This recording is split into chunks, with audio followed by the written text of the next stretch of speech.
Assalamualaikum warahmatullahi wabarakatuh. Waalaikumsalam warahmatullahi wabarakatuh. Innal hamdalillah nahmaduhu wa nasta'inuhu wa nastaghfiruhu wa na'udzu billahi min syururi anfusina wa min sayyiati a'malina. May yahdihillahu fala mudhillalah wa may yudlil fala hadiyalah. Asyhadu an la ilaha illallah wa asyhadu anna Muhammadan abduhu wa rasuluh. Segala puji bagi Allah yang telah melimpahkan segala nikmat-Nya kepada kita semua, sehingga pada hari ini kita masih bisa berkumpul di acara Gultik tahun ini. Salawat serta salam, tak lupa mari kita haturkan kepada suri tauladan kita Muhammad Sallallahu Alaihi Wasallam. Karena berkat perjuangan beliau, kita bisa keluar dari zaman yang gelap menuju zaman yang terang benderang. Selamat siang, bagaimana kabarnya semua? Semoga selalu dalam keadaan sehat dan dalam lindungannya. Dan jangan lupa untuk selalu jaga prokesnya untuk kebaikan bersama. Sebelum dimulai, izinkan saya memperkenalkan diri. Perkenalkan, nama saya Dewi Fortuna yang akan menjadi MC pada acara Gultik, Gerakan untuk Plastik, dengan judul Menerapkan Gaya Hidup Zero Waste sebagai upaya meminimalkan sampah plastik. Selanjutnya, saya juga ingin mengucapkan terima kasih kepada Bapak Insinyur Hidayat Yorianta Sasairila, MSc PhD, selaku Dekan Fakultas Sains dan Teknologi Universitas Al-Azhar Indonesia, yang telah menyempatkan waktunya untuk hadir di acara hari ini. Terima kasih juga kepada Bapak Dr. Rerum Naturalium Yunus Effendi, SPD MSI MSc, selaku Ketua Program Studi Bioteknologi Universitas Al-Azhar Indonesia. Dan juga saya ingin mengucapkan terima kasih kepada narasumber kita, Kak Patricia Josephine. Terima kasih Kak Patris sudah menyempatkan waktunya untuk hadir. Saya juga ingin mengucapkan terima kasih kepada para partisipan yang tidak bisa saya sebutkan satu persatu, tanpa mengurangi rasa hormat saya kepada semuanya yang sudah menyempatkan waktunya. Saya juga ingin mengucapkan terima kasih kepada para panitia yang sudah mempersiapkan acara ini sebaik mungkin, sehingga kita bisa melaksanakannya pada kesempatan kali ini. Sebelum kita masuk ke rangkaian acara selanjutnya, saya akan membacakan kegiatan acara yang akan kita lakukan selama webinar ini. Baik, yang pertama yaitu pembukaan, selanjutnya sambutan Dekan FST dan Kaprodi, lalu dokumentasi, kemudian perkenalan narasumber oleh MC, lalu masuk ke acara inti yaitu pemaparan materi, dilanjut sesi tanya-jawab, lalu ada kuisis, kemudian pengumuman pemenang kuisis dan penanya terbaik, dilanjut dengan dokumentasi, dan diakhiri dengan penutupan. Oke, alangkah baiknya sebelum kita mulai, mari kita bersama-sama membaca basmalah untuk kelancaran acara hari ini.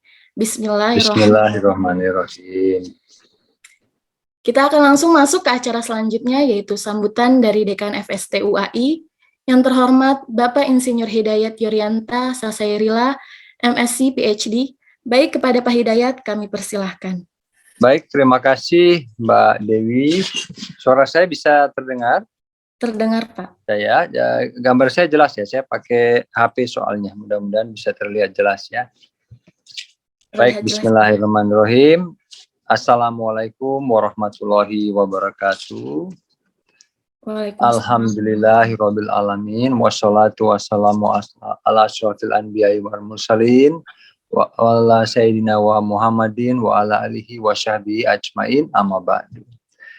Pertama-tama, sebagaimana tadi disebutkan oleh Mbak Dewi, saya kira saya mengajak sekali lagi kita semua mengucap syukur kehadirat Allah Subhanahu wa Ta'ala atas semua berkah, atas semua perlindungan bagi kita semua, sehingga kita bisa bertemu walaupun hanya melalui layar kaca ya, tapi alhamdulillah kita bisa bersilaturahmi.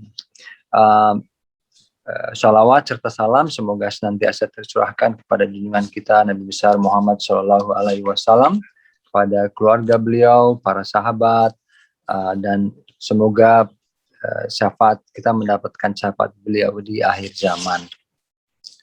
Baik, yang saya hormati, pertama-tama perkenankan saya menyapa, tadi dipanggilnya Kak ya, Kak Patricia Josephine dari Green Welfare Indonesia. Tentu saja saya sebagai dekan saya sangat berterima kasih atas kesediaannya, atas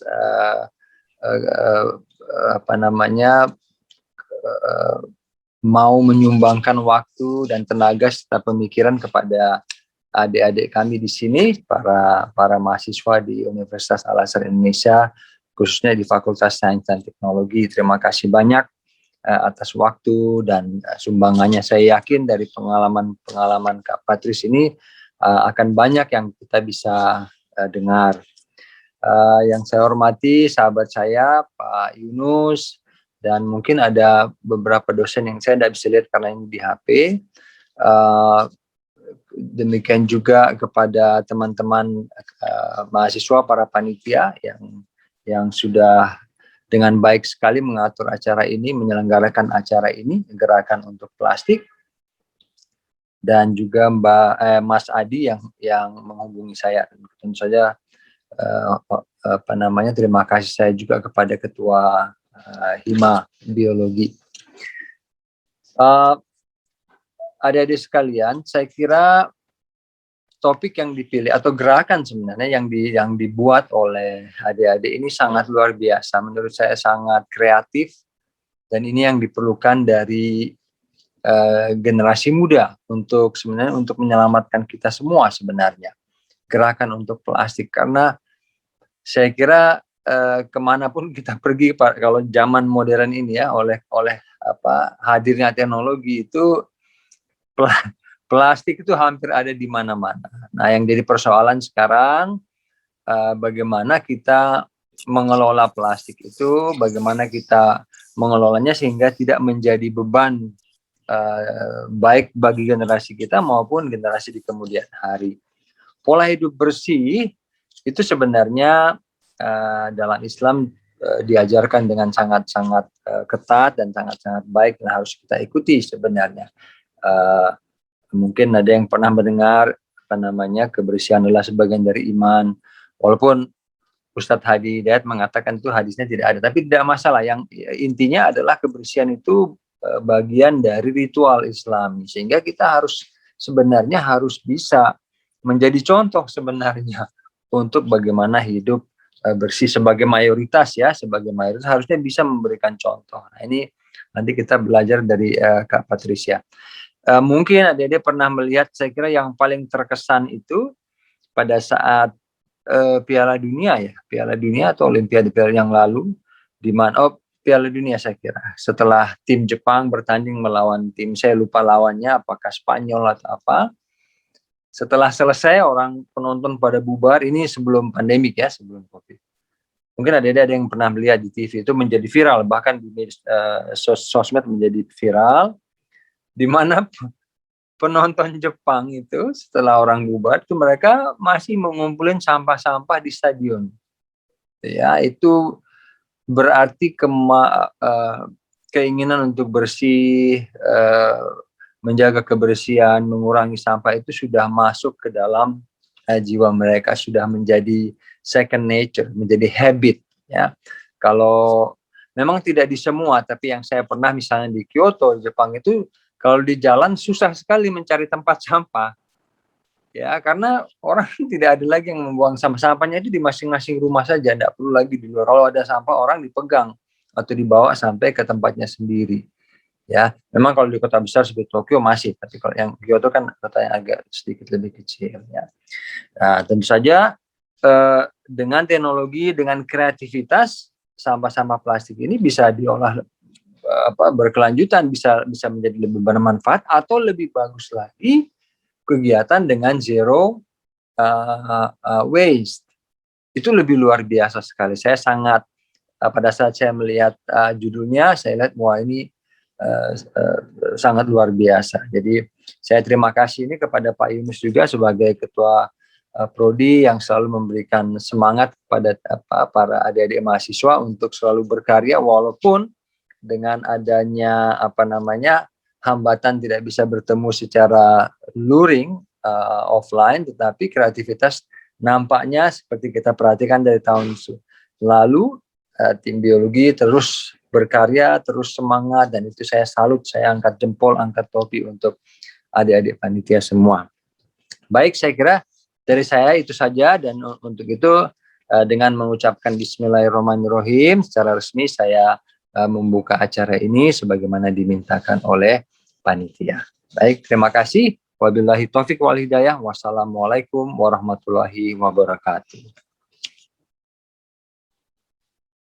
Waalaikumsalam warahmatullahi wabarakatuh. Terima kasih Pak Hidayat atas sambutannya. Selanjutnya, sambutan dari Ketua Prodi Bioteknologi UAI kepada yang terhormat Bapak Dr. Rerum Naturalium Yunus Effendi, SPD MSI, MSc. Pada Pak Yunus, kami persilahkan. Terima kasih.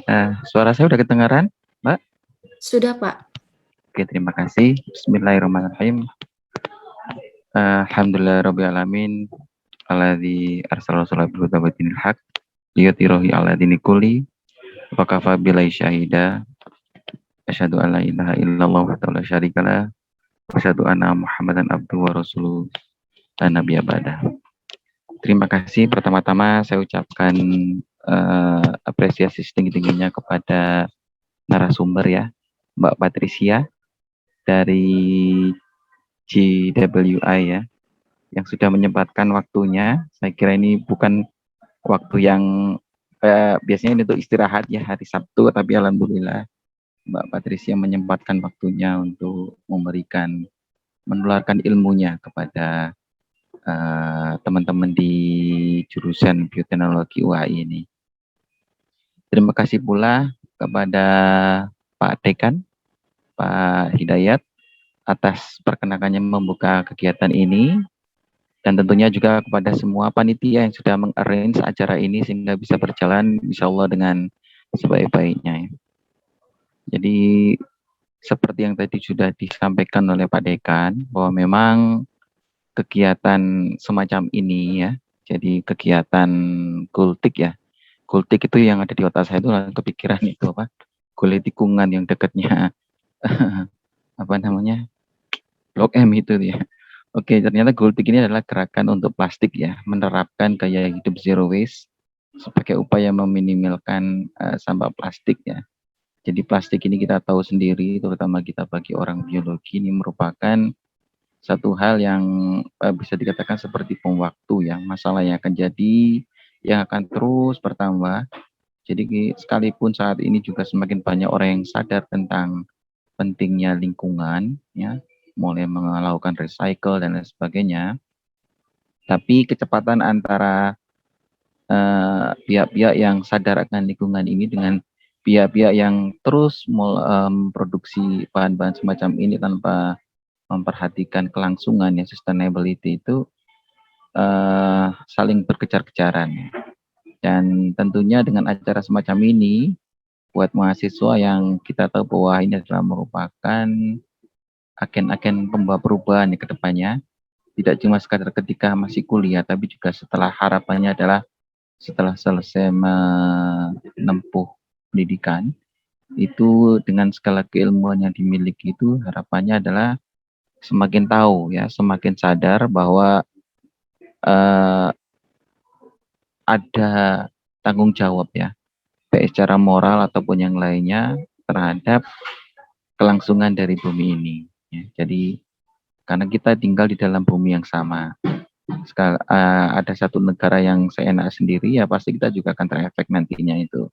Nah, jadi dalam kondisi yang sangat terbatas seperti ini ya, pandemi, kita tidak bisa bertemu, kemudian tidak bisa melakukan kegiatan secara offline. Tapi alhamdulillah dengan mengadakan kegiatan seperti ini bisa menambah wawasan dan juga memberikan motivasi ke kita juga bahwa banyak hal yang bisa kita lakukan tanpa kita itu karena keterbatasan kondisi itu tetap bisa melakukan sesuatu yang penting, yang bermanfaat untuk lingkungan ini, untuk kondisi kita. Dan seperti yang tadi disampaikan oleh Pak Dekan, bahwa ini juga menjadi salah satu bagian dari tugas ya kita sebagai umat ya. Apapun kepercayaan kita tahu bahwa agama kita itu pasti menginginkan yang terbaik untuk kita semua. termasuk juga dalam melakukan interaksi dengan lingkungannya juga. Jadi dengan kegiatan seperti ini, harapannya adalah memang bahwa nanti mahasiswa itu semakin jadi agen pembaru untuk lingkungan yang semakin lebih bagus lagi, ya. Jadi kalau istilahnya kalau kita ngomongin seperti corona kemarin itu, virus itu, kalau yang apa varian pertama itu kan RO-nya kan 3 ya. Nah, sedangkan yang Delta ini kan RO-nya sampai 8 gitu. RO itu maksudnya adalah rate of ininya ya kemampuan untuk melakukan penularannya itu. Jadi kalau bisa memang untuk hal-hal yang baik ini RO-nya semakin tinggi gitu ya. Jadi satu orang bisa mempengaruhi lebih banyak orang lagi gitu. Dan itu memang harus dibuktikan dalam bentuk tindakan, tidak cuma sekedar ucapan. Ya. Jadi itu harapan kita semua. Yang jelas bahwa apa yang dilakukan oleh Hima ini sangat kami dukung, baik dari Prodi maupun dari universitas sendiri, dan harapannya ini akan terus berkembang, dan insya Allah ketika nanti kita sudah bisa offline, kita bisa melakukan kegiatan-kegiatan yang sifatnya itu langsung on the spot ya, untuk zero waste ini, karena kita tahu juga beberapa prodi juga sudah melakukan inovasi-inovasi untuk mengatasi masalah plastik ini ya, seperti di teknik industri itu membuat blok-blok ya, paving block tapi terbuat dari plastik dan macam-macam ya. Dan sebenarnya ini juga menjadi salah satu domain dari mahasiswa biologi untuk memikirkannya juga. Jadi sekali lagi selamat kegiatan ini. Terima kasih sudah di-arrange, dan sekali lagi terima kasih untuk Mbak Patricia sudah menyempatkan waktunya. Tidak perlu berpanjang-panjang, saya ucapkan selamat. Saya akhiri. Assalamualaikum warahmatullahi wabarakatuh. Semoga sukses acaranya ya. Waalaikumsalam warahmatullahi wabarakatuh. Terima kasih Pak Yunus atas sambutannya. Selanjutnya untuk mengabadikan momen kita saat ini, boleh ya kita foto bersama dulu teman-teman semua.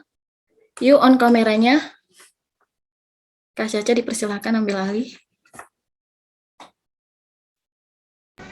Oke, aku dokumentasi dulu ya. Di slide pertama, 1, 2, 3.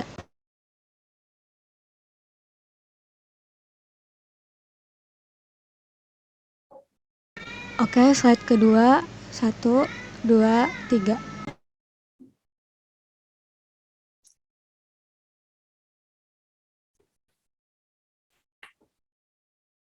Lanjut slide ketiga, 1, 2, 3. Udah Kak Dewi. Oke, thank you Kak Caca. Pada kesempatan kali ini, kita akan berkenalan dengan narasumber yang sudah hadir di antara kita, yaitu Kak Patricia Josephine. Jadi, Kak Patricia merupakan mahasiswi S1 Agroteknologi tahun ketiga di Universitas Brawijaya. Dia individu yang adaptif dan selalu berusaha untuk menjadi versi terbaik dirinya. Saat ini, Kak Patricia menginvestasikan waktunya untuk bergabung dengan komunitas relawan Green Welfare Indonesia yang menjalin kerjasama dengan Himabio UAI untuk mengisi acara Gultik hari ini. Dan Kak Patricia mengisi asisten laboratorium dengan mata kuliah Prinsip Perlindungan Tanaman. Dia memiliki minat yang besar dalam dunia pendidikan lingkungan. Prestasi-prestasi yang membanggakan pun banyak diraihnya. Ini beberapa di antaranya: memenangkan Silver Medal at Youth International Science Fair Jakarta, Indonesia pada April 2021, memenangkan Silver dan Gold Medal di ASEAN Innovative Science Environmental and Entrepreneur Fair Jakarta, Indonesia pada Februari 2021, dan pada Juni 2021 pernah menjadi delegasi Universitas Brawijaya Model United Nations Club di Oldenburg Model United Nations, Germany. Dan prestasi-prestasi lainnya yang tidak kalah memotivasi kita. Wah, teman-teman, semoga bisa menjadi pacuan kita ya untuk terus mengembangkan diri. Amin. Sebelum dimulai, saya mau jelasin beberapa mekanisme webinar, yaitu beberapa di antaranya. Acara akan dilangsungkan secara online menggunakan aplikasi Zoom. Peserta diperbolehkan join Zoom jam 12.45 dengan format nama_institusi pendidikan. Setiap peserta wajib menonaktifkan mikrofon saat tidak dipersilahkan untuk berbicara. Setiap peserta diharapkan menyalakan kamera selama acara berlangsung. Setiap peserta wajib mengisi link absensi yang disebar di akhir acara dan akan diminta bukti screenshot mengikuti seminar sebagai syarat pemberian sertifikat. Peserta dilarang untuk membuat keributan pada saat acara berlangsung. Peserta yang memiliki pertanyaan dipersilakan untuk menulis pertanyaannya di kolom chat Zoom. Pertanyaan yang disampaikan pada kolom chat akan dipilih oleh MC dan akan dijawab oleh narasumber pada sesi tanya-jawab. Peserta diperkenankan untuk mengajukan pertanyaan dengan memberi kode raise hand dan akan dipilih oleh MC untuk menyampaikan pertanyaannya. Peserta diperkenankan untuk mengaktifkan mikrofon setelah dipersilakan oleh MC.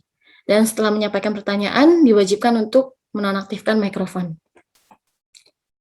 Baik, untuk selanjutnya kita akan masuk ke acara inti, yaitu pemaparan materi dari narasumber kita. Kepada Kak Patricia dipersilahkan.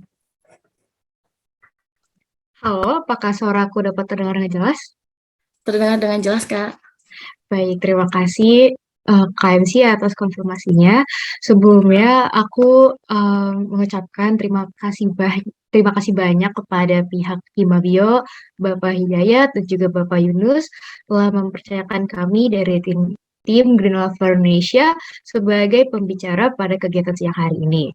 Nah, sebelum lebih lanjut teman-teman, rasanya kurang lengkap kalau kita belum kenalan secara personal lebih dekat lagi nih. Jadi izinkan aku untuk memperkenalkan diri. Nama aku Patricia Sevin. Aku bisa dipanggil Patris. Nah, jadi aku merupakan salah satu anggota atau volunteer dari Green Lover Indonesia. Pada kegiatan siang hari ini, aku dipercayakan oleh teman-teman untuk membawa diskusi kita yang bertema menerapkan gaya hidup zero waste untuk sebagai upaya dalam meminimalkan sampah plastik. Jadi sebelumnya teman-teman, aku mohon izin untuk mengaktifkan screen share aku ya. Oke, terima kasih teman-teman. Oke, di sini teman-teman udah bisa lihat ya layar aku.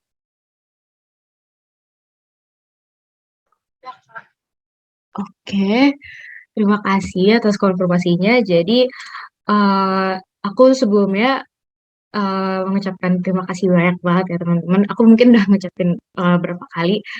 Oke, jadi kita kebetulan topiknya pada kegiatan diskusi kita ini menarik banget ya teman-teman. Dan waktu aku dipercayakan untuk jadi pembicara pada diskusi siang ini tuh aku juga senang gitu. Jadi zero waste ini juga pada akhir-akhir ini juga lagi booming juga gaya hidup ini. Jadi gak ada salahnya kalau kita belajar lebih lanjut bersama-sama agar lebih tahu gitu penerapannya bagaimana. Oke, jadi sekian dari aku. Sama aku ingin menjelaskan kegiatan kita pada siang hari ini.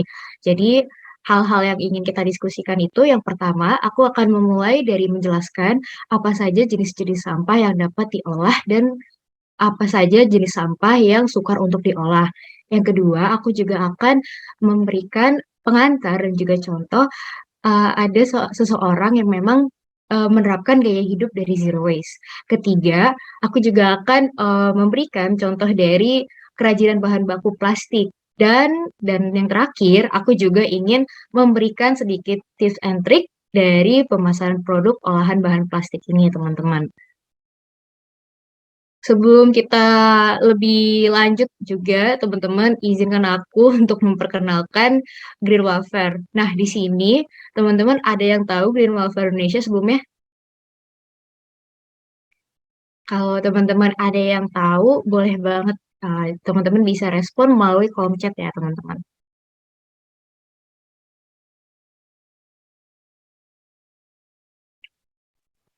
Mungkin ada yang tahu. Oke, karena aku lihat beberapa belum tahu, jadi aku kenalan lagi. Jadi Green Welfare Indonesia itu merupakan salah satu organisasi kepemudaan yang bersifat non-profit. Kami berfokus pada 3 poin utama dari pencapaian SDGs. Yang pertama, kami aktif untuk mempromosikan poin nomor 2, yaitu Zero Hunger. Ke-12 yaitu Responsible Consumption and Production. Dan yang ke-13 ada Climate Action. Jadi kami berfokus melalui kontribusi kami yaitu mempromosikan nilai-nilai pendidikan lingkungan dan juga kami aktif berkontribusi dalam bentuk komunitas seperti itu. Jadi perkenalan singkat dari Green Welfare dan dari aku sendiri cukup kayak gitu teman-teman. Nah, oke, jadi bicara mengenai zero waste ya teman-teman. Aku ingin tanya sebelumnya, di sini ada yang kira-kira tahu ini letak lokasinya di mana nih? Teman-teman boleh banget responnya melalui kolom chat ya.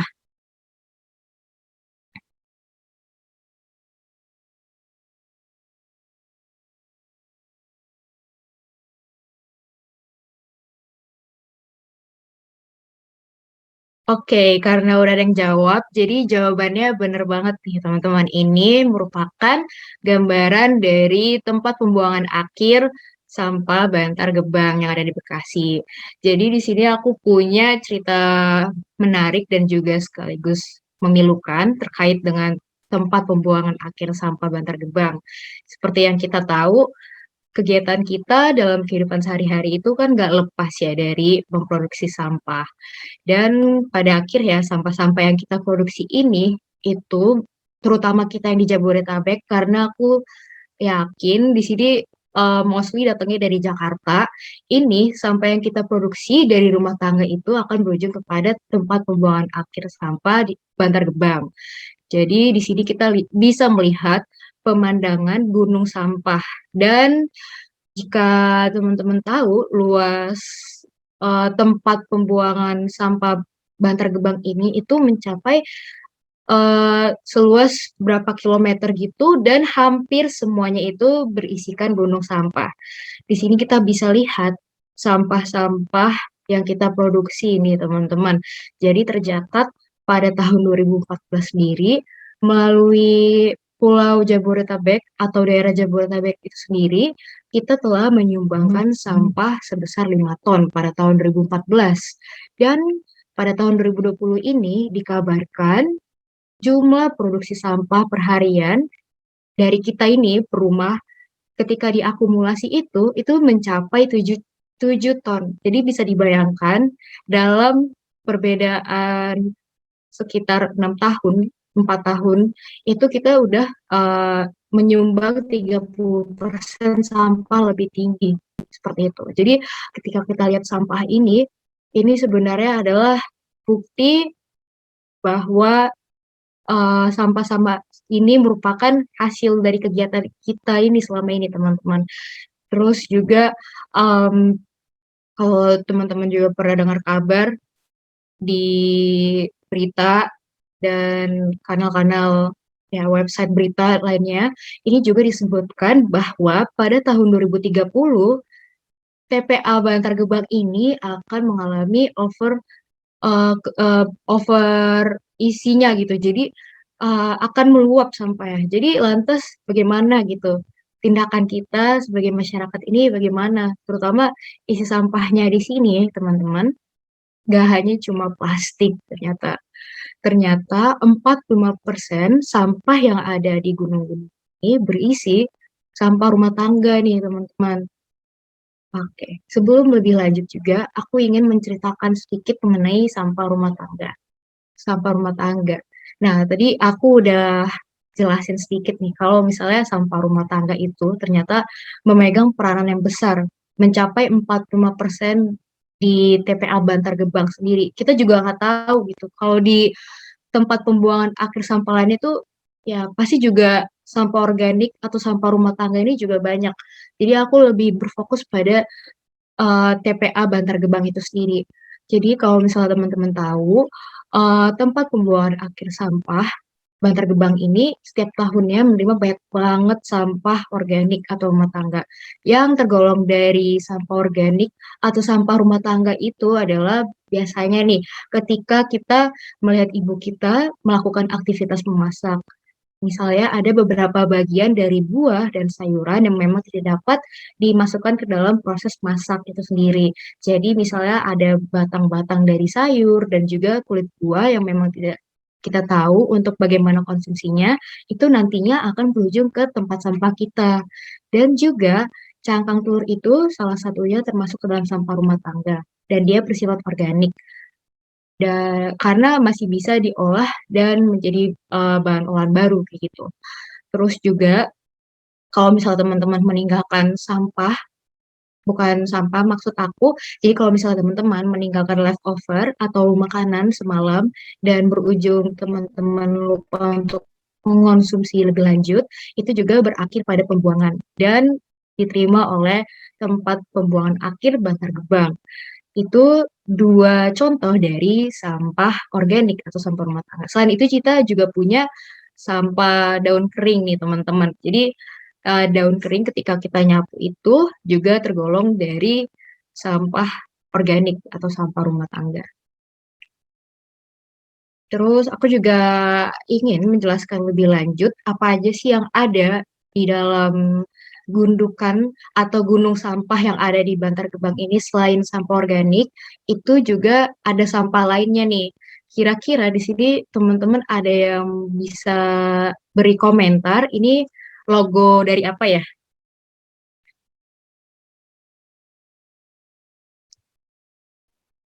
Nah, teman-teman ayo jawab, logo apa ini? Mungkin logo recycle kali ya, Kak? Oke, kita tunggu yang lain. Nah, ini di sini udah ada yang mulai jawab, ada yang jawab recycle. Jadi jawabannya benar, teman-teman. Nah, sebelum recycle itu sendiri, kita mungkin lebih bahas ke bahannya. Jadi di sini merupakan logo atau gambar dari kode resin plastik nih. Jadi kan teman-teman dalam kehidupan sehari-hari ini, ya aktivitas kita ini kan dilingkupi oleh plastik ya, mulai dari bangun pagi, kita ke kamar mandi pasti ada aja produk plastik. Ketika kita beraktivitas di luar rumah, kegiatan kita juga dilengkapi dalam plastik. Nah, jadi logo yang tadi aku tampilkan itu merupakan logo atau kode identifikasi resin plastik kayak gitu teman-teman. Dan menurut hasil identifikasi plastik ini dibedakan menjadi 7 jenis. Yang pertama ini ada jenis nomor 1, kode nomor 1 yaitu kode PETE, PIT atau PIT, PT ya. Itu biasanya contohnya itu seperti ada yang namanya botol botol plastik minuman kayak gitu, misalnya kayak minuman soda, minuman teh-teh kayak gitu, itu tergolong dalam kemasan PET. Yang kedua ada kode resin jenis kedua yaitu HDPE. Ini salah satu contohnya itu ada kalau teman-teman langganan beli susu di supermarket. Nah, ini botol susu plastiknya seperti ini. Dan yang ketiga itu ada kontainer dari spray. Yang keempat ini pasti banyak banget yang pakai karena untuk mengurangi pemakaian plastik sekali pakai ini juga masih sulit ya. Karena aku juga masih berusaha menguranginya. Jadi ini pasti pada hafal dan udah pada kenal ini merupakan kantong plastik dan dia tergolong ke dalam kode resin nomor 4. Kelima ada plastik. Yang keenam, kode resin keenam ini ada contoh yaitu styrofoam. Dan yang ketujuh, ini biasanya juga sering kita temuin. Kode yang ketujuh itu biasanya ada pada kemasan plastik dari galon. Jadi kode-kode ini membantu kita semua, membantu konsumen untuk mengetahui jenis-jenis plastiknya. Dan masing-masing kode ini memiliki jangkauan waktu atau durasi waktu pemakaian dan waktu dekomposisinya juga beragam dari setiap masing-masing kode resin ini.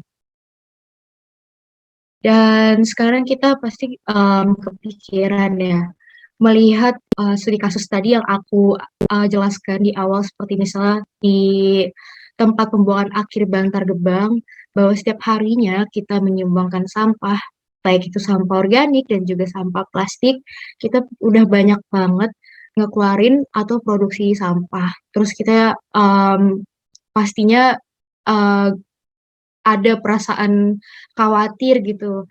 Karena aku sendiri juga ngebayangin kalau misalnya dalam tahun terakhir ini aja aku udah produksi sampah, bagaimana sampai tahun depan gitu. Pasti produksi sampah dari setiap orang tuh bakal lebih baik lagi.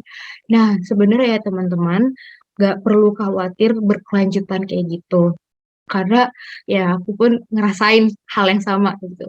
Ternyata dari pihak pemerintah dan pihak swasta pun sebenarnya sudah banyak bersinergi dan berkontribusi gitu untuk penanganan manajemen sampah itu sendiri. Nah, seperti misalnya di sini aku baca berita bahwa ada laporan Indonesia itu sendiri dalam manajemen sampahnya seperti aku sadur dari Menteri Ibu Siti Nurbaya ini bahwa kita telah menduduki 56% dalam manajemen sampah.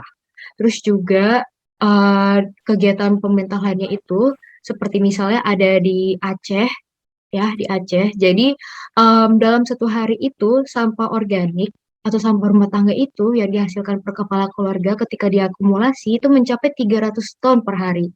Dan pemerintah kota Aceh itu menanganinya dengan cara mengumpulkan sampah-sampah organik tersebut lalu diolah menjadi RDF atau bahan baku mentah yang nantinya bisa dijadikan bahan bakar dalam pembuatan perusahaan semen. Jadi daripada sampah organik ini menimbun dan akhirnya menimbulkan gas metana, pemerintah kota Aceh ini sendiri itu mengupayakan bahwa sampah-sampah organik ini bisa nih diolah lagi jadi bahan baku atau bahan bakar dari perusahaan semen dalam memproduksi semen.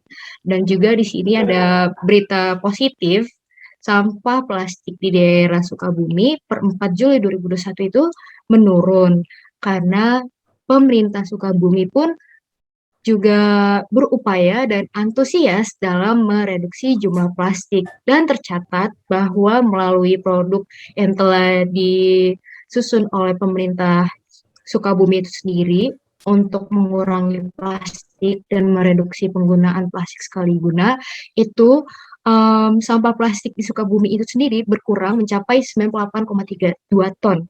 Dan dari pihak swasta pun seperti kita tahu ini ada merek yang teman-teman tahu, ya di sini juga mulai aktif mengkampanyekan gerakan keren tanpa nyampah. Dan sebenarnya antara pihak pemerintah dan pihak swasta itu telah banyak sekali kegiatan-kegiatan dan kampanye gitu untuk mengurangi sampah plastik. Jadi bagaimana nih peranan kita gitu? Karena kan kita juga salah satu komponen dari masyarakat gitu kan teman-teman. Kalau ada regulasi dan produk-produk yang dibentuk pemerintah itu udah ada, terus kita sebagai masyarakat, kita sebagai individu ini, kita pun juga bisa gitu berkontribusi untuk mengurangi sampah plastik nih. Jadi itu kita juga harus mulai menanam dalam diri sendiri bahwa kita harus mengurangi sampah plastik. Terus juga mengenai diri sendiri, kehidupan kita sebagai warga bermasyarakat, sebenarnya kita juga memiliki peranan penting dalam sebuah negara untuk mengurangi sampah plastik. Kita lihat tadi kasus-kasus sebelumnya, kalau pemerintah itu udah berupaya semaksimal mungkin untuk mengurangi sampah plastik. Dan kita pun sebagai masyarakat di sini juga bisa ikut, teman-teman. Nah, di sini aku ingin mengajak aku dan juga para peserta di sini untuk merefleksikan aja ya, karena aku sendiri juga belum terbebas dari sampah plastik. Dan karena kebetulan banget pada siang hari ini kita ngebahas zero waste, jadi gimana sih caranya kita biar bisa nerapin gaya hidup zero waste dalam kehidupan kita sendiri. Nah, kita sepakati dulu di sini teman-teman, kalau sebenarnya zero waste itu ini sangat bisa dilakukan. Dan kita sepakati juga bahwa pengertian zero waste ini bukan berarti satu individu sama sekali tidak menghasilkan sampah plastik. Jadi lebih kayak bagaimana kita bertanggung jawab atas sampah plastik kita dan bagaimana kita melihat benda itu sendiri. ketika kita sadar bahwa suatu benda atau barang yang kita miliki itu mempunyai nilai, kita akan lebih menyadari dan menghargai kesadaran dari benda itu sendiri, kayak gitu. Jadi di sini aku ingin mengingatkan teman-teman bahwa sebenarnya yang namanya kesadaran itu bisa tercapai dengan penuh asalkan kita tuh sama-sama bekerja sama gitu antara diri sendiri dengan yang ada di luar diri kita. Jadi kita em, menyatukan semua yang ada dalam diri kita sehingga kita sadar gitu untuk mengurangi sampah plastik. Di sini aku punya tools atau pertanyaan yang bisa teman-teman eh, tanyakan dan kembangkan pada diri sendiri agar mencapai tingkat kesadaran gitu, supaya kesadaran kita ini meningkat. Jadi apa sih yang bisa kita lakuin untuk mereduksi sampah plastik? Jadi yang pertama, kita tuh tahu gitu kalau kita mempunyai peranan yang penting kan di masyarakat.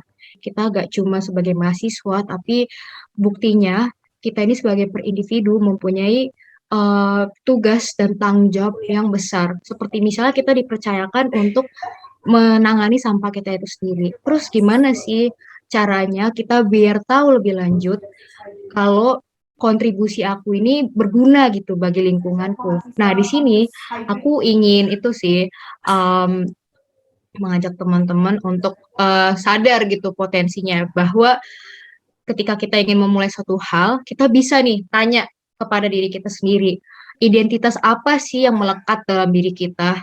Misalnya nih, identitas di sini itu apa aja sih? Misalnya ada etnis, budaya, kepercayaan, dan nilai.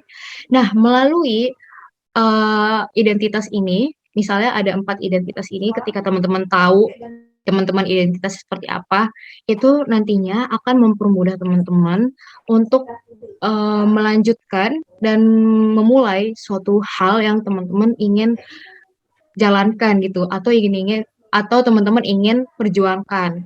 Jadi kita perlu mempertimbangkan apakah nilai yang ada dalam diri kita ini sejalan dengan kontribusi kita nantinya bagi lingkungan.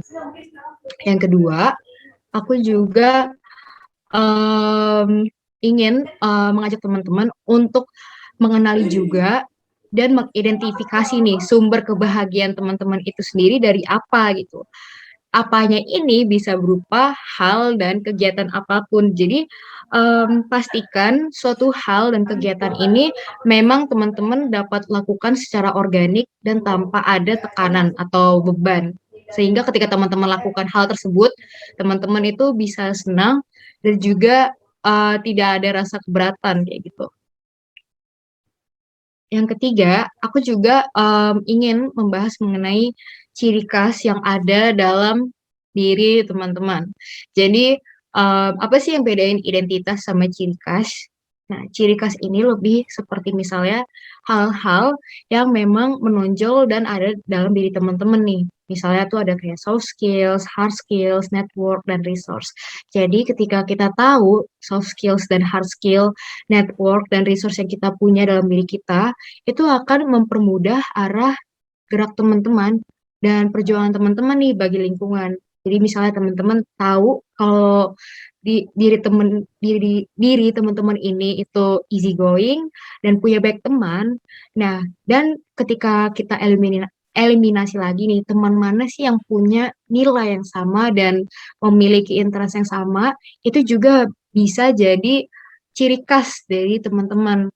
Atau juga resource seperti misalnya sumber daya kita itu sendiri, misalnya kita terfasilitasi internet atau terfasilitasi dengan laptop dan sebagainya, itu bisa kita kembangkan fungsinya kayak gitu. Jadi kita bisa mencari informasi-informasi terkait dengan bidang yang memang teman-teman suka. Kalau misalnya teman-teman suka lingkungan, maka kita bisa gunakan internet untuk mencari informasi dan kabar lebih lanjut mengenai lingkungan.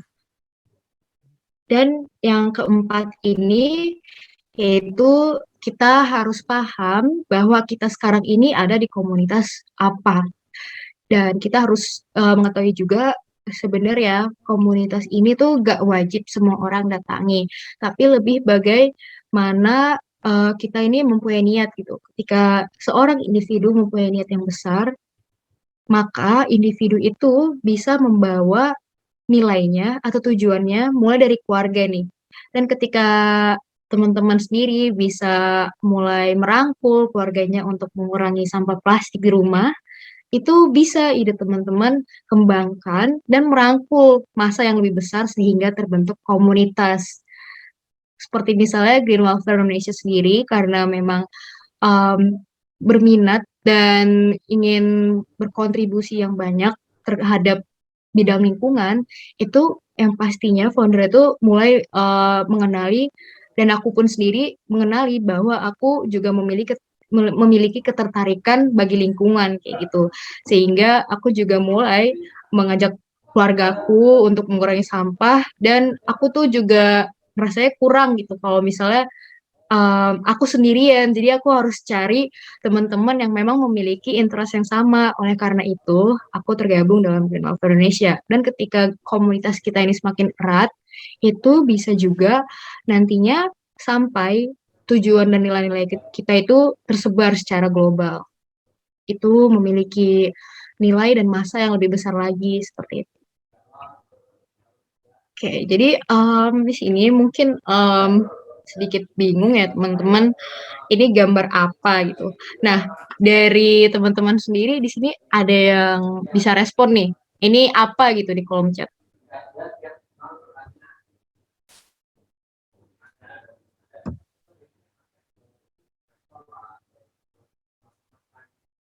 Oke, ini udah ada yang mulai jawab. Ya, ini bener banget ya jawabannya Kak Dinda, ini jar. Ya, bener banget. Jadi di sini aku ingin menceritakan jar ini memiliki nilai yang powerful banget ya teman-teman.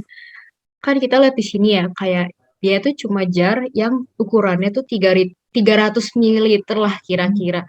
Tapi menurutku ini, si jar ini tuh memiliki kekuatan yang ya sangat-sangat gitu. Super lah. Kalau bisa aku bilang nih super. Jadi mengenai jar ini, aku ingin menyangkut pautkannya dengan salah satu tokoh ya seorang idola aku. Jadi uh, aku ingin mengenalkannya kepada teman-teman. Ini namanya Lauren Singer. Sekarang Lauren Singer ini berusia 29 tahun dan dia merupakan seorang alumni teknik lingkungan dari Universitas New York. Dan aku juga mengikuti journey dia, pengalaman-pengalaman hidup dia. Dia ini memang seseorang yang menerapkan gaya hidup zero waste nih. Dan kebetulan banget nih karena aku memiliki idola seorang zero waste, aku juga pengen ceritain nih kegiatan apa aja sih dan kelebihan apa aja yang Lauren Singer ini ajarkan gitu kepada kita semua. Jadi bercerita dari Lauren Singer ini sendiri, Lauren Singer ini sudah 10 tahun terakhir ini dia itu seorang zero waste gitu. Jadi dia dalam beberapa interview menceritakan menjadi seorang atau penganut gaya hidup zero waste ini itu gak susah karena ketika aku melakukan gaya hidup ini justru aku lebih menemukan hidup aku tuh lebih berwarna dan aku juga dapat meningkatkan kreativitas, kata Lauren Singer seperti itu. Dan ketika dia dihadapkan sebuah permasalahan, disitulah dia dapat menganalisis nih permasalahannya. Gimana sih caranya agar sampah yang aku hasil ini dalam setahun tuh gak banyak. Jadi dia mengusahakan, setiap hari dia mengusahakan untuk mengurangi plastik. Seperti misalnya nih, dia pergi berbelanja ke ke pasar-pasar lokal dekat rumahnya. Dan dia juga rajin melakukan belanja bulanan itu ke toko-toko yang memperbolehkan refill gitu. Jadi dia membawa tote bag yang berisi jar itu tadi. Ketika dia berbelanja, jadi dia hanya membutuhkan wadah jar gelas itu dan bahan-bahan yang dia butuhkan ya semuanya tersedia bagi di daerah dia. Dan yang kedua, Lauren Singer ini juga gemar melakukan second hand shopping atau bahasa kerennya tuh kalau di Indonesia thrift shop kali ya. Aku juga lihat nih di sosial media itu sekarang thrift shop itu udah menjamur banget ya. Dan ini tuh bisa jadi peluang gede banget nih teman-teman. Kalau yang namanya second hand itu tuh gak selalu kuno. Dan sekarang second hand itu memang udah menjadi salah satu alternatif buat mengurangi sampah dari bidang tekstil.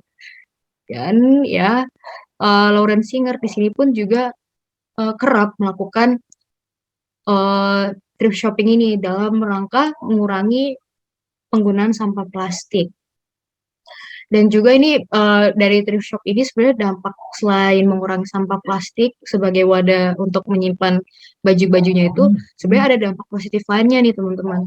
Dengan melakukan thrift shop itu sendiri, kita bisa menyelamatkan kualitas air kita. Jadi ketika kita memproduksi satu baju itu sendiri, sebenarnya sudah banyak banget bahan-bahan kimia yang terlibat dalam pembuatan dan produksi dari baju itu sendiri.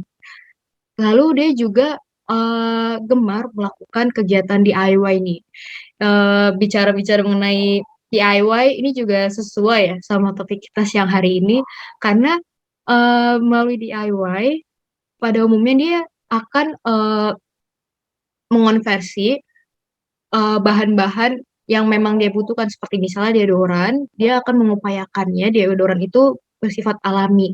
Jadi pada dasarnya dia hanya menggunakan 3 komponen atau bahan baku utama. Begitu juga dengan sikat giginya, dia menggunakan bambu, dia juga menggunakan gelas kaca, dan ketika membuat membuat pasta gigi, dia juga menggunakan bahan-bahan alami nih teman-teman. Nah, ini salah satu kegiatannya ketika dia sedang meracik bahan-bahan alaminya untuk keperluan rumah tangganya. Dan melalui beberapa interview yang aku baca dan juga aku ngikutin TED Talk ya, TED ya, TED Talk-nya, TED Talk ya. Pada tahun 2012 sampai dengan 2016 dia sudah sangat apa ya namanya?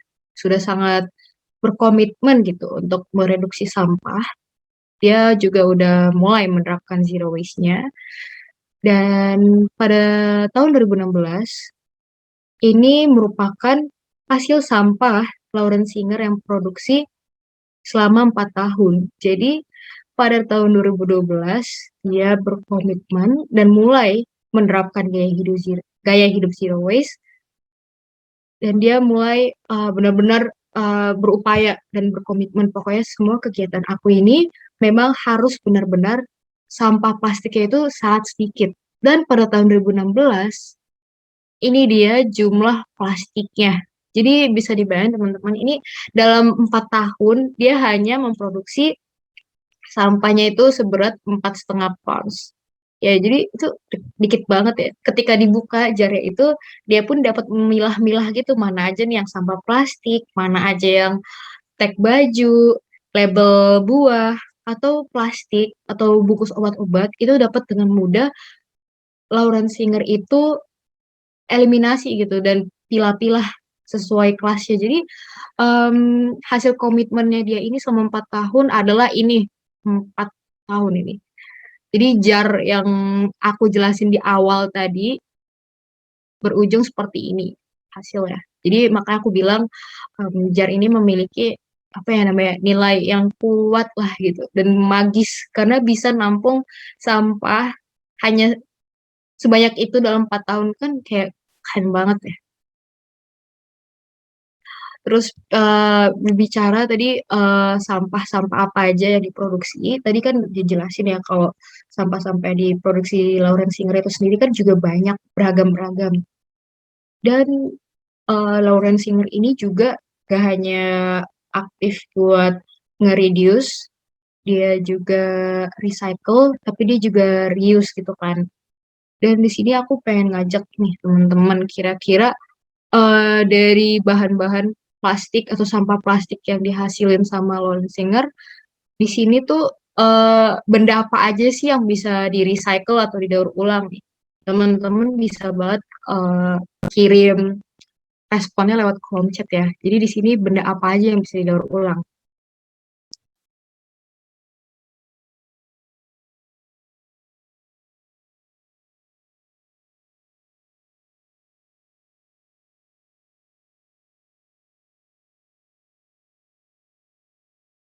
Oke, ini udah ada yang jawab HP botol kaca. Nah, tapi menurutku nih masih ada yang lain loh teman-teman. Kira-kira apa lagi nih?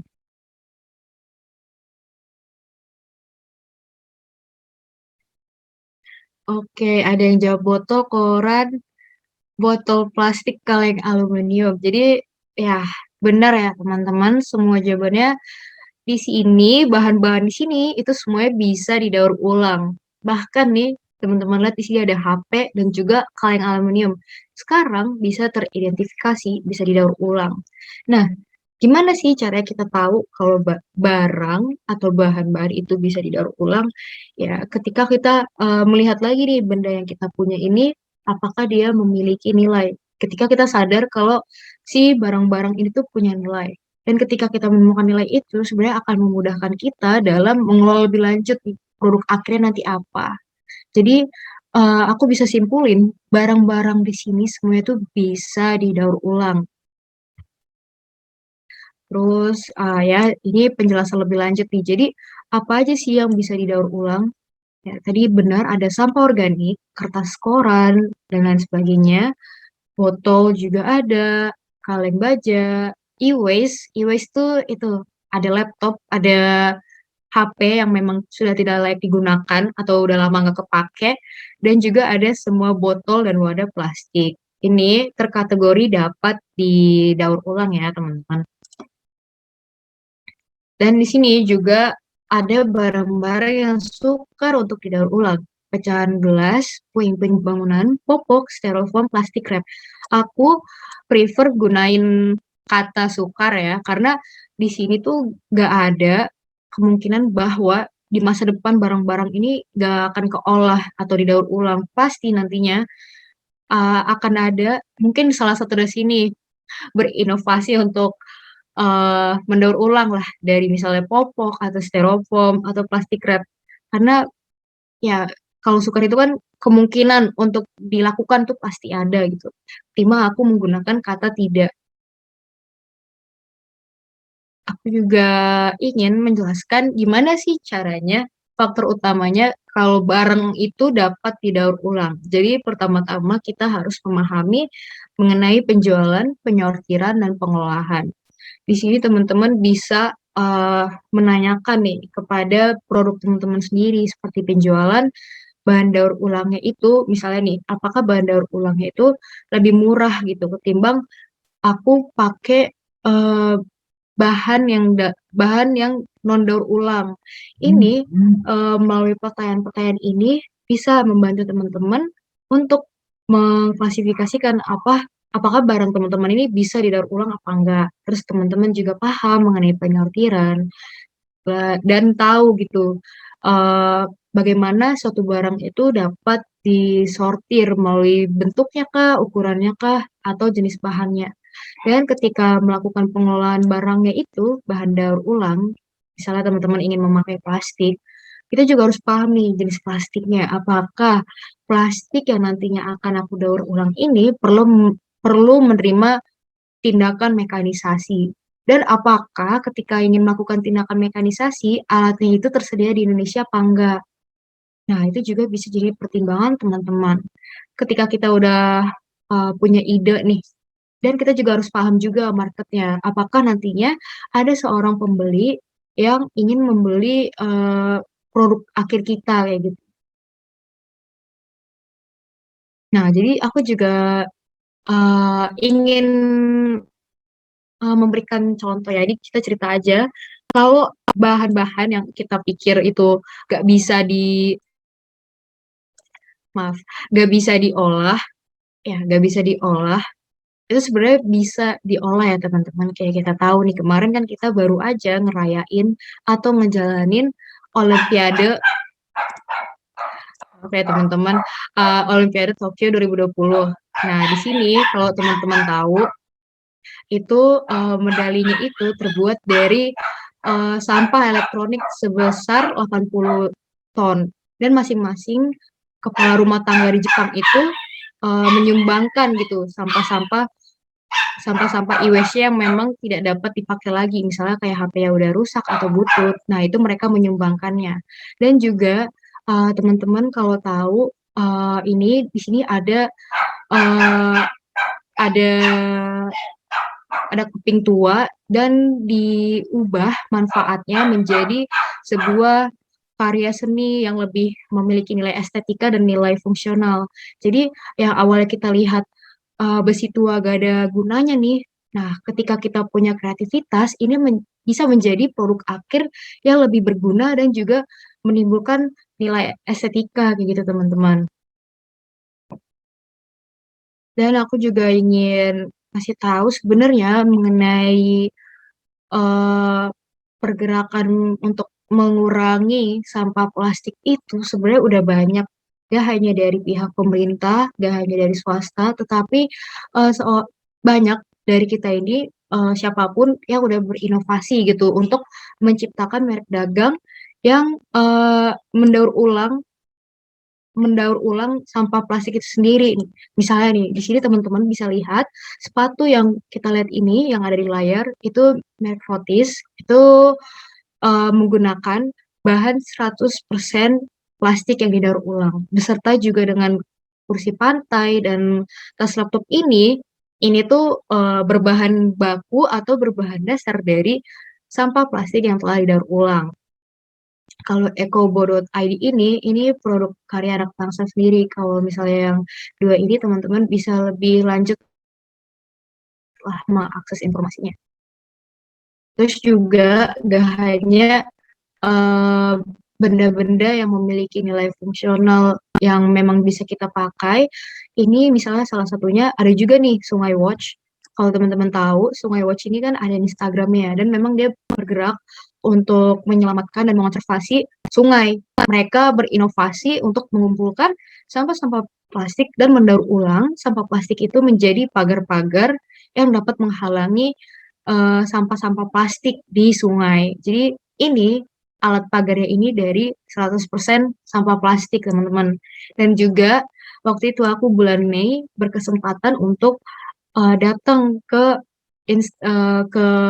pameran pameran sejauh mata memandang yang ada di Senayan City ya, teman-teman. Nah, di sini tuh ada tempat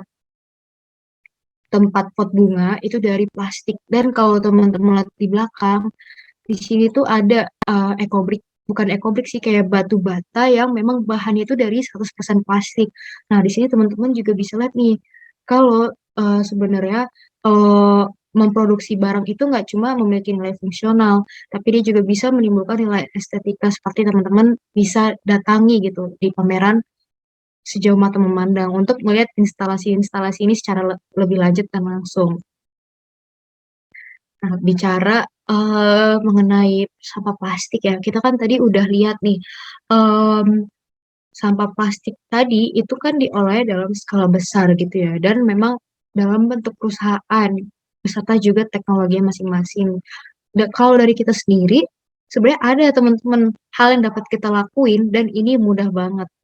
Nah, di sini aku ingin itu sih berbagi atau sharing bagaimana sih cara membuat EcoBrick itu. Jadi EcoBrick ini juga merupakan salah satu alternatif kita untuk upaya kita dalam menekan penggunaan sampah plastik. Nah, jadi manfaat EcoBrick itu gak cuma untuk mengumpulkan sampah plastik. Selain itu, dia tuh EcoBrick ini memang memiliki nilai lain, seperti misalnya uh, EcoBrick ini itu mampu menjadi alternatif kita sehingga kita tidak perlu membawa sampah plastik kita ini masuk ke industrial recycle system. Karena kan kalau misalnya sampah plastik kita masuk ke industri recycle system, kayak semata-mata tuh sampah plastik kita diolah tapi gak pakai energi gitu kan. Pasti tujuan kita kan memang ingin membuat sampah plastik ini nantinya produknya bagus dan layak pakai. Tapi ketika kita berpikir lagi, ketika kita memproses nih sampah plastiknya, itu kan pasti akan masuk ke recycle system dan selama proses itu pasti melibatkan energi kotor atau energi fosil, teman-teman. Jadi dengan area ekobrik yang kita bisa buat sendiri di rumah dan mudah, gak perlu mesin, kita sama saja dapat menghemat energi. Dan juga melalui EcoBrick ini kita dapat sebagai penambat itulah karbon dioksida terlebih dahulu, yang pada akhirnya kalau misalnya kita membuang sampah plastik itu sembarangan, sebenarnya itu bisa aja menyumbang pemanasan global akibat karbon dioksida dari sampah plastik itu sendiri. Tapi di sini aku gak bakal jelasin lebih lanjut ya bagaimana proses microbeads itu bisa berkontribusi gitu dalam karbon dioksida, karena aku sendiri bukan latar belakang aku, jadi aku kurang kompeten untuk hal itu. Jadi aku juga ingin membagikan cara bagaimana kita membuat EcoBrick. EcoBrick itu mudah banget nih teman-teman. Teman-teman nanti bisa ngumpulin sampah plastik nih. Teman-teman pilih mana yang botol, mana yang kemasan ciki, atau kemasan permen yang masih layak guna dan tidak layak guna. Kalau misalnya tidak layak guna, perkirakan lah gitu. Setidaknya tidak perlu digunakan. Nah, jadi teman-teman bisa memperkirakan mana nih sampah yang masih layak pakai dan tidak. Dan untuk mempermudah EcoBrick itu, pada umumnya nanti sampah-sampah plastik, kemasan-kemasan plastik seperti salciki atau kantong plastik atau permen atau sampah plastik lainnya, itu nanti akan diwadahi oleh botol mineral itu sendiri. Jadi nanti teman-teman masukin kemasan-kemasan plastik itu ke dalam wadah atau botol plastik.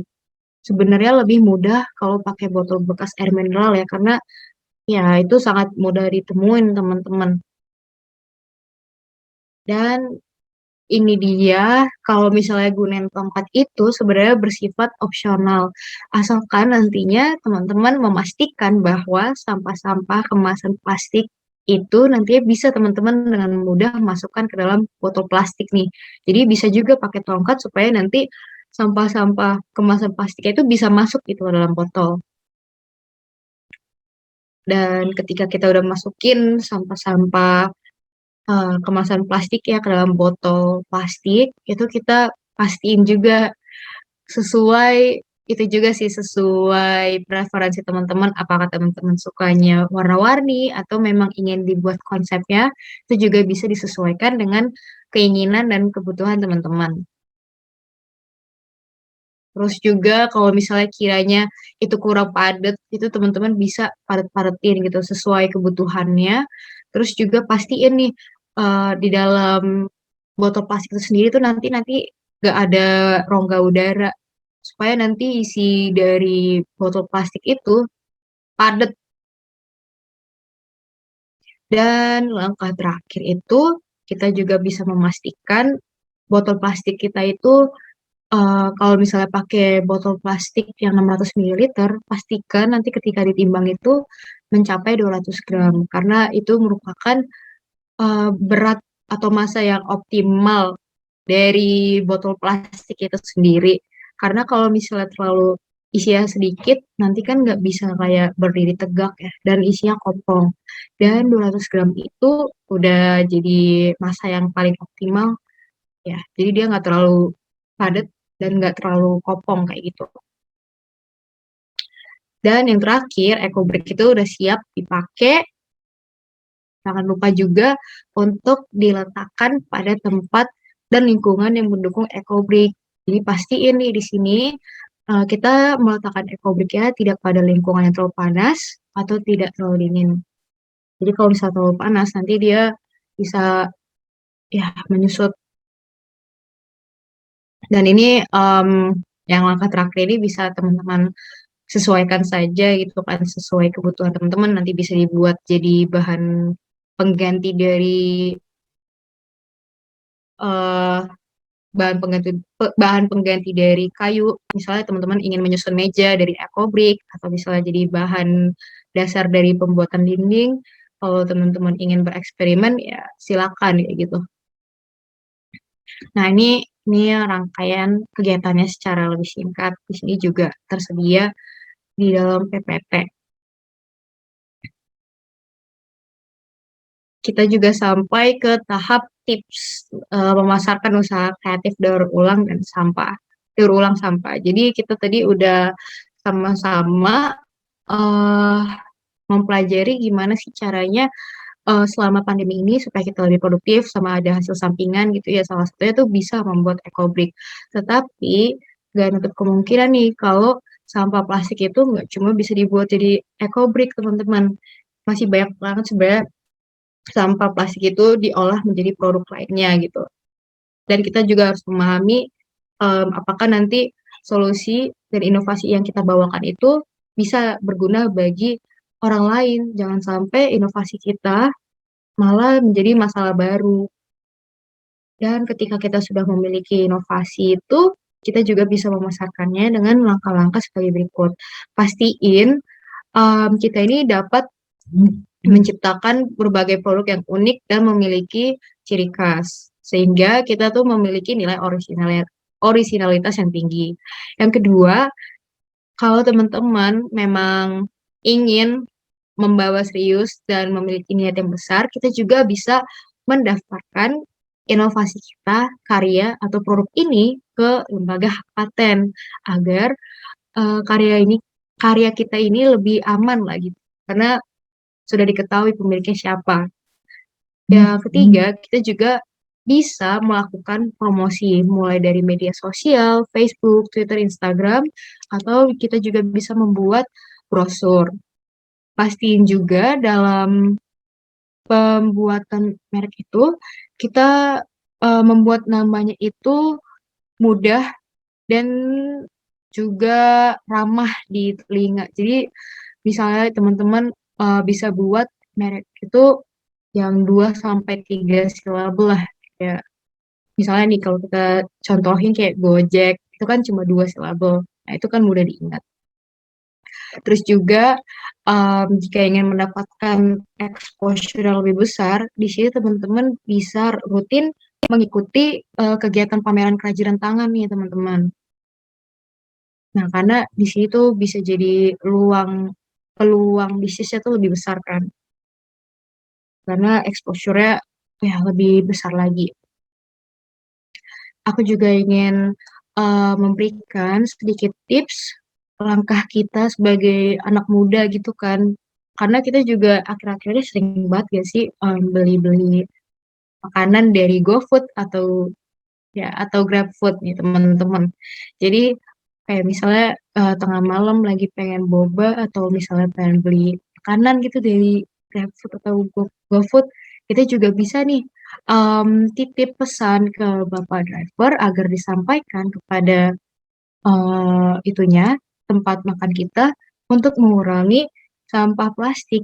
Kayak misalnya bilang, jangan pakai plastik, jangan garpu sendok plastik, seminim mungkin packagingnya. Nah, ini nanti teman-teman sekiranya gitu bisa juga terapin kalau misalnya pesan makanan online.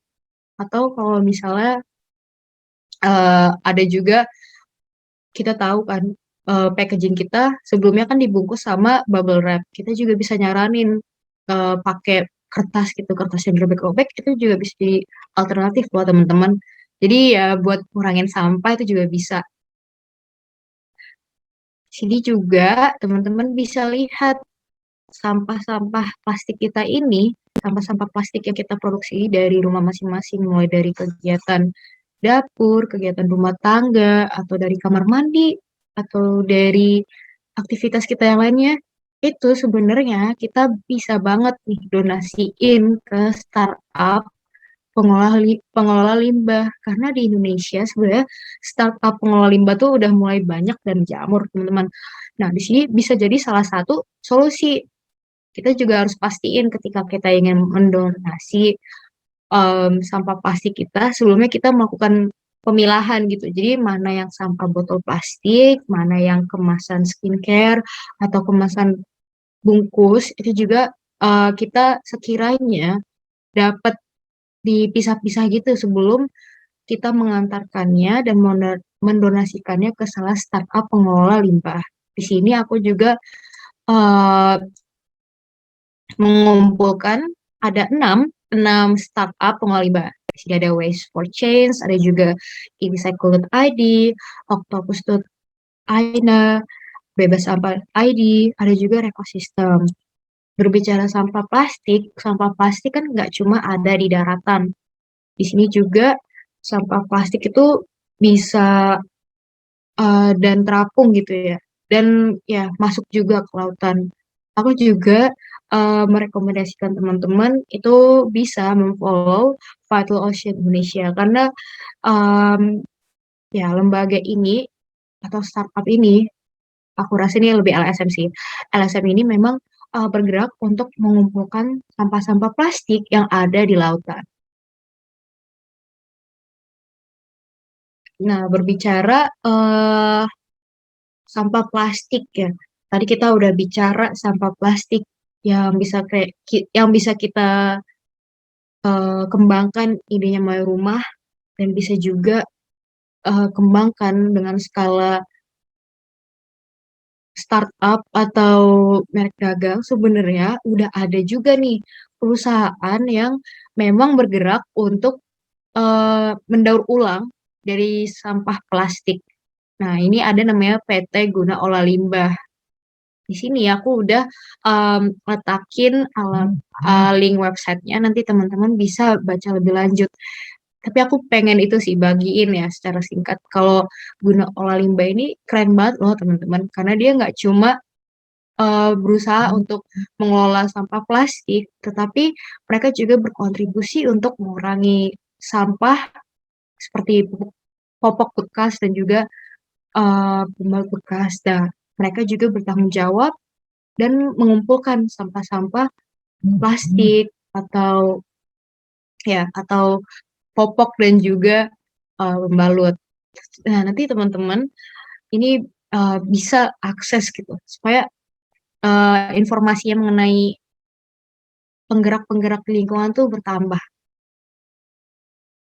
Nah, aku juga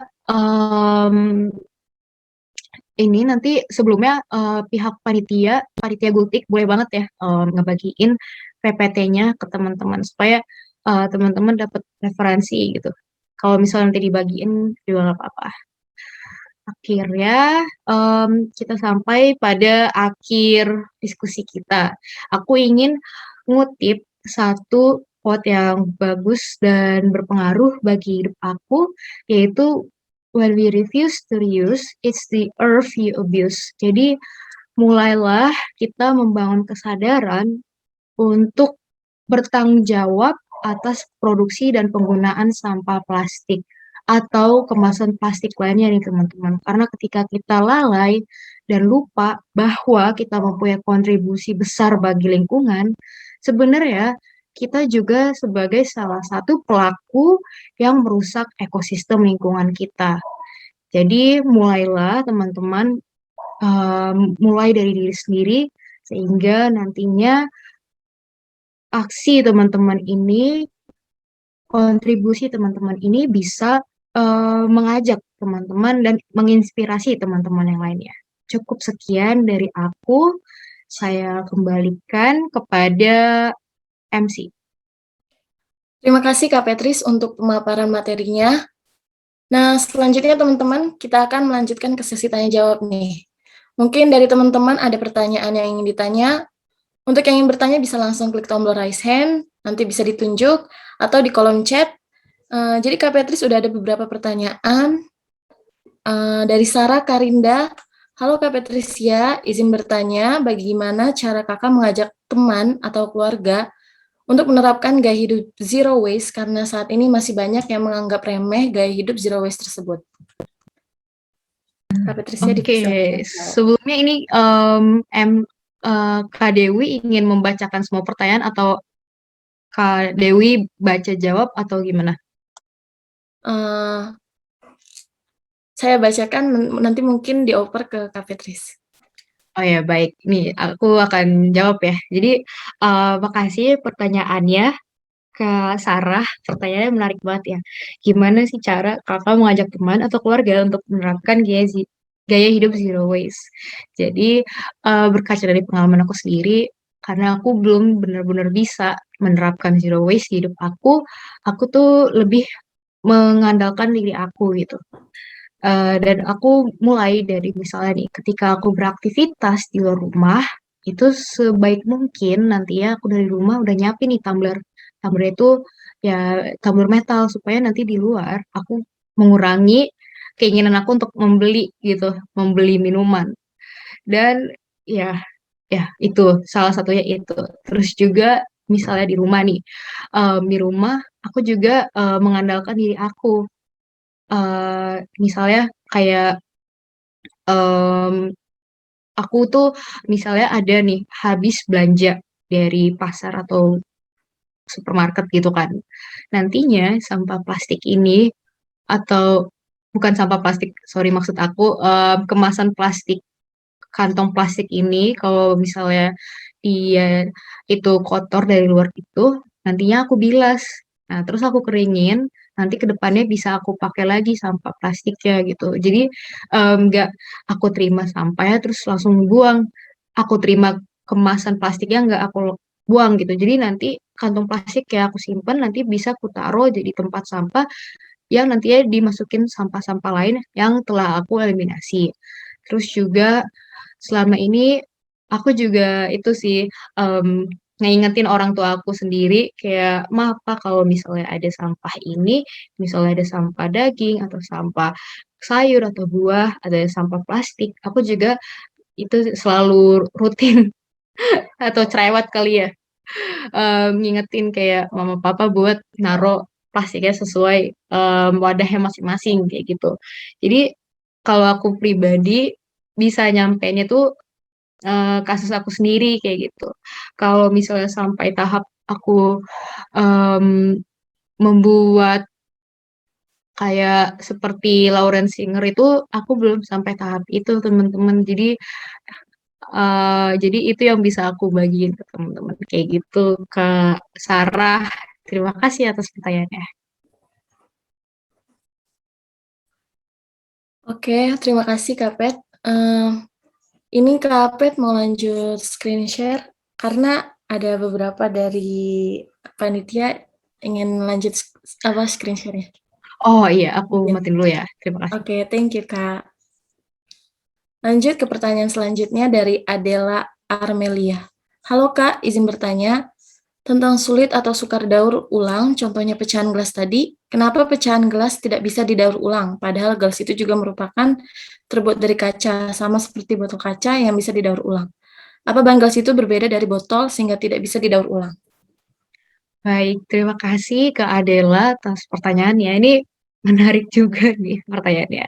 Jadi, kenapa tadi aku mengkategorikan pecahan gelas itu masuk ke sukar, dia itu bahan yang sukar didaur ulang. Karena sejauh ini dari hasil riset aku dan scrolling di internet, memang sejauh ini pasarannya di Indonesia sebuah merek yang untuk pengen bergerak ngeolah daur ulang pecahan gelas itu masih jarang ya.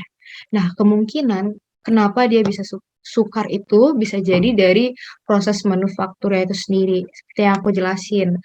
Mungkin dari para inovator itu udah punya ide baik nih, ide besar, ide cemerlang. Mereka ingin memanfaatkan pecahan gelas. Tapi mereka tuh juga ingin membawanya ke skala lebih besar gitu. Mau dibuat jadi perusahaan yang mengelola apa namanya pecahan gelas. Tapi dari alatnya itu belum tersedia gitu di Indonesia. Dan ketika ingin mendaur ulang eh,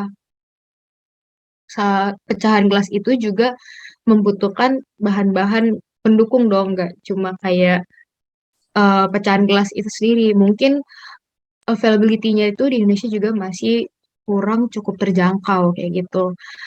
Nah, kalau misalnya ya, berbicara terlepas dari proses manufaktur, dibuat jadi karya sendiri, kalau pecahan kaca itu ya sebenarnya juga bisa sih, atau pecahan gelas itu bisa kita buat kreativitas kita. Misalnya kita mau buat kolase gitu, kolase nanti kayak pecahan gelas warna-warni, nanti teman-teman susun ulang, tempel-tempel pakai semen kayak gitu, itu juga bisa.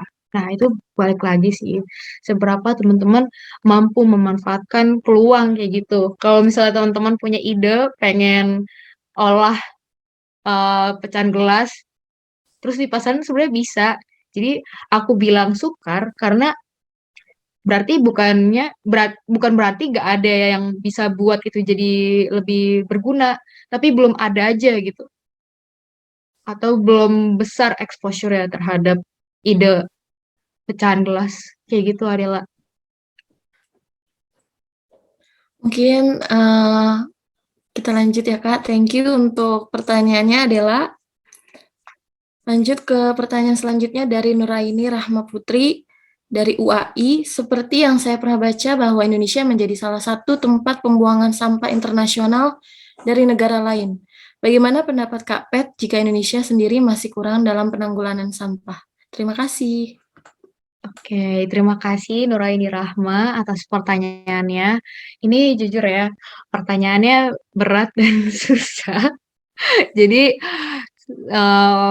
pendapat aku pribadi ya, sebenarnya aku nggak bisa bilang kalau Indonesia ini kurang dalam penanggulangan sampahnya. Tadi kita juga udah lihat tuh salah satu case terbaru di bulan September. Kalau di Indonesia, laporan dari Menteri Lingkungan Hidup dan Kehutanan, pemanajemenan sampah di Indonesia itu udah meningkat sampai 56%. Tapi kita lihat lagi kan, sampah di Indonesia ini masih banyak gitu. Makanya timbullah pemikiran kalau sampah di Indonesia ini tuh ya masih kayak tergolong kayak mudah mudah dibuang, mudah ditaruh di mana aja kayak gitu. Nah, terus em, pendapat aku sendiri gimana? Pendapatan aku. Pendapat aku sendiri gimana? Aku nggak bisa bilang Indonesia ini menjadi salah satu pihak yang salah gitu, karena pasti banyak pihak-pihak yang terlibat gitu kan. Bagaimana sampai bisa nih si Indonesia malah menerima sampah? Pasti kan banyak eh, pihak-pihak yang terlibat dalam proses itu. Bisa jadi kita kurang tegak itunya, administrasinya atau peraturan lainnya, ya itu juga bisa, atau memang ada campur tangan dari pihak lain. Dan di sini aku juga ingin ngajak teman-teman, em, nggak sepenuhnya Indonesia itu salah. Jadi ya, jadi aku kalau misalnya aku menyimpulkan, aku nggak mau salah Indonesia kayak gitu. Karena kita juga keren, kita mengalami tren positif gitu dalam pengelolaan sampah. Seperti itu. Oke, thank you Kak Patricia untuk penjabarannya. Eh, terima kasih juga untuk Nur Aini untuk pertanyaannya. Jadi Indonesia itu keren juga ya Kak dalam penanggulangan sampahnya. Jadi belum bisa di dalam kategorikan kurang. Selanjutnya pertanyaan dari Kak Dinda Bunga. Halo Kak Patricia, izin bertanya, apakah EcoBrick bisa menjadi produk yang awet atau bertahan dalam jangka waktu yang panjang? Oke, terima kasih Kak Dinda atas pertanyaannya. Apakah EcoBrick bisa menjadi produk yang awet atau bertahan dalam jangka waktu yang panjang? Jadi, jawabannya adalah iya. Karena yang kita tahu ya teman-teman, EcoBrick itu sendiri kan bahan dasarnya itu plastik ya. Dan kita juga tahu lah gitu, selama ini narasi-narasi mengenai berapa lama sih proses dekomposisi dari kemasan plastik itu kan lama ya, sampai ratusan tahun. Dan jawabannya adalah iya. Jawabannya bisa menjadi produk yang awet dan bertahan dalam jangka waktu yang panjang. Dan ini tergantung juga seberapa bijak teman-teman dalam melakukan maintenance gitu dalam produk teman-teman. Dan kenapa sebenarnya eco break ini jadi alternatif, kayak pasti teman-teman mikir juga gak sih? Kayak aku ngumpulin sampah, tapi nanti aku menghasilkan sampah kayak gitu. Sebenarnya di sini ini lebih kayak melihat suatu barang itu sih teman-teman, melihat nilai dari barang itu bahwa barang yang atau plastik yang hanya seputar packaging, kalau kita melihat lebih luas dan menemukan nilai fungsi dari plastik itu bisa dikembangin kan jadi eco brick. Jadi lebih kayak ke itu sih, pengubahan pola pikir kita terhadap nilai benda, bukan kayak kumpulin sampah nanti kumpulin sampah lainnya nih karena tahu bahan plastik. Jadi menurut aku eco brick itu bisa bertahan dalam jangka waktu yang panjang kayak gitu. Oke, thank you, Kak Pet. Eh, langsung aja kali ya ke pertanyaan selanjutnya. Sarah ingin bertanya lagi, bagaimana pendapat kakak dengan sampah yang telah kita pilah tapi saat di TPA dicampur lagi? Oke. Iya, ini yang masih menjadi polemik kita ya teman-teman. Memang di Indonesia ini, aku nggak mau jelekin, sebenarnya aku nggak mau salahin.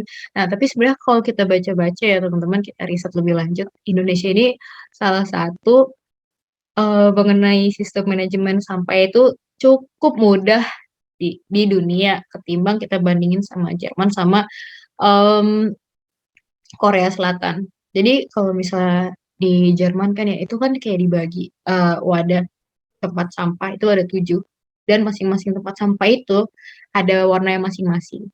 Dan dari situ aja berarti kan dari pemerintahnya dan juga em, pegawai sampahnya itu, maaf ya kalau istilah pegawai sampah di sini berarti kan memiliki kesadaran tinggi gitu sama sampah. Dan juga di negara lain itu pegawai sampah juga memiliki kehormatan dan validitas kayak gitu kan, sehingga mereka semangat lah gitu dalam bekerja.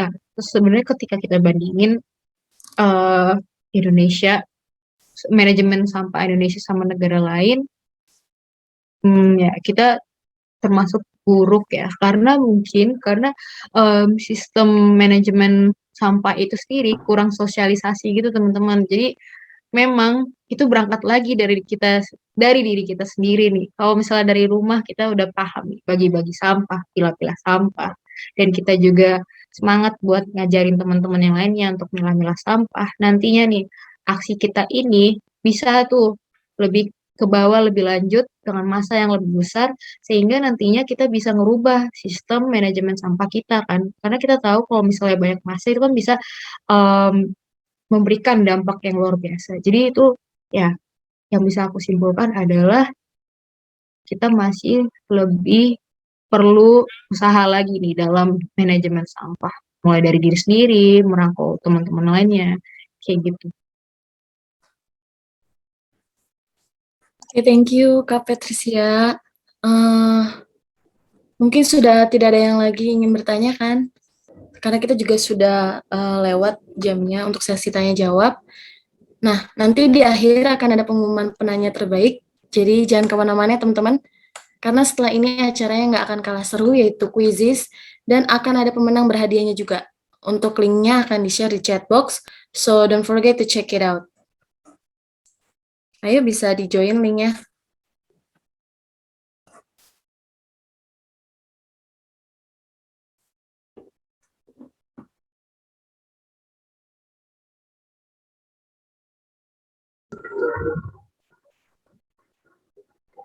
Udah bisa join link quizesnya?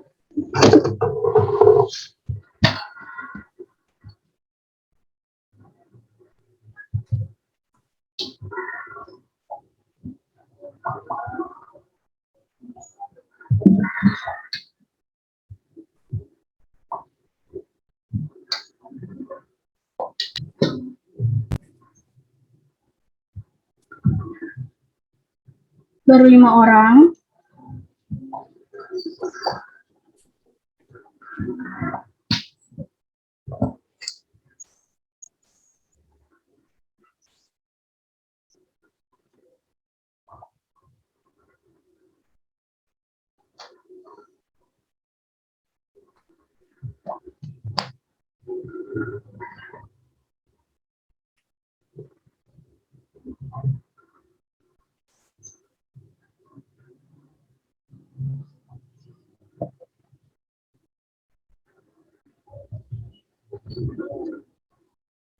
Masih 12.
Ayo yang lain join.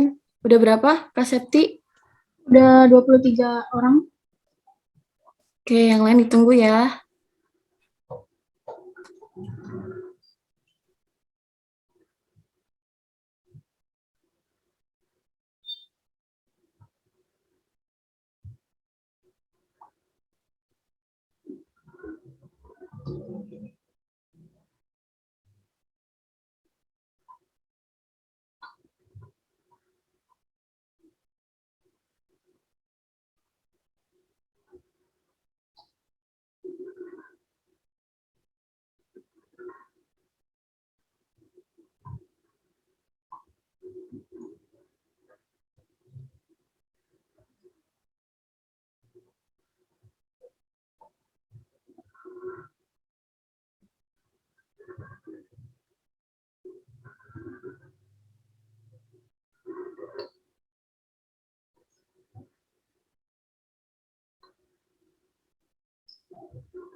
Ayo guys, ditunggu sampai 19.40 nih.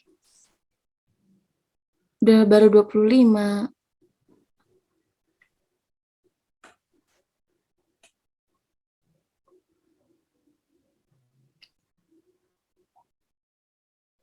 Mungkin start aja ya. Oke, aku start ya. Oke, Kak.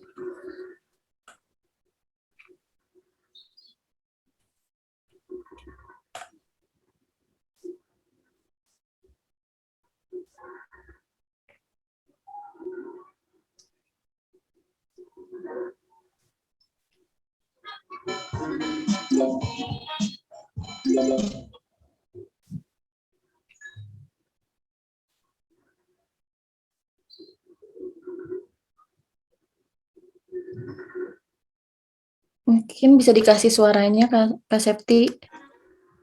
Udah ada? Oke.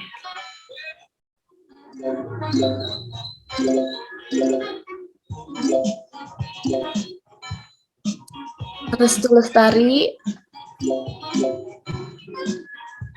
Dinda sama Dinda Bunga, diambil sama Lina, masih memimpin Restu Lestari. Ayo yang lain bisa ngejar.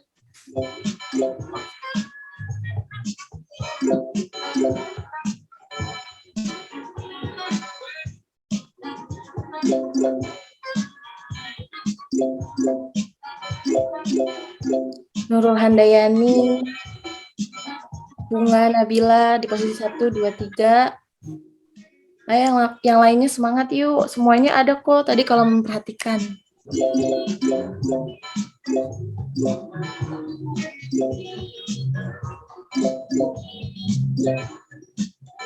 Ayo Nabila langsung naik. Dibalap sama Nabila di posisi kedua. Bunga masih tetap di posisi pertama.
Kak Bunga masih memimpin di posisi pertama.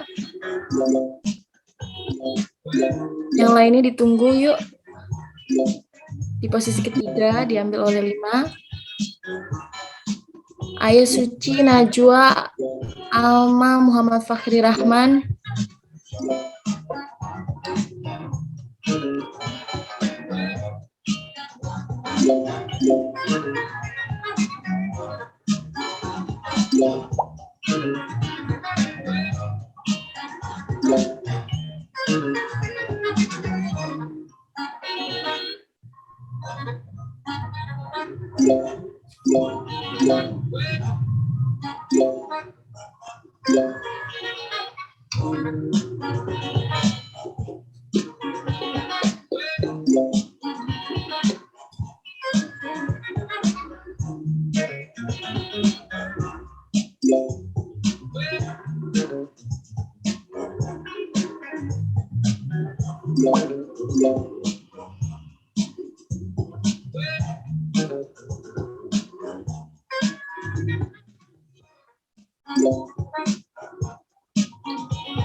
Sarah Ramdhani di posisi keempat, bareng dengan Caca.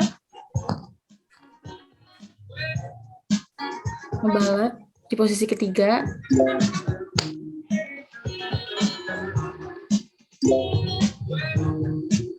Ngebalap di posisi pertama.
Empat orang lagi yuk, ditunggu.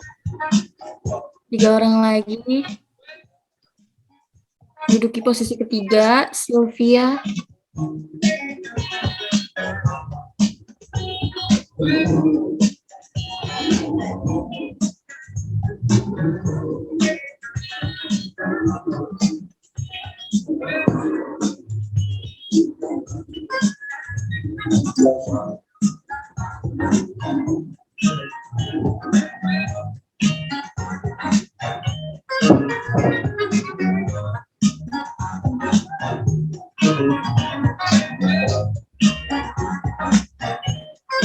Ayo, 4 orang lagi.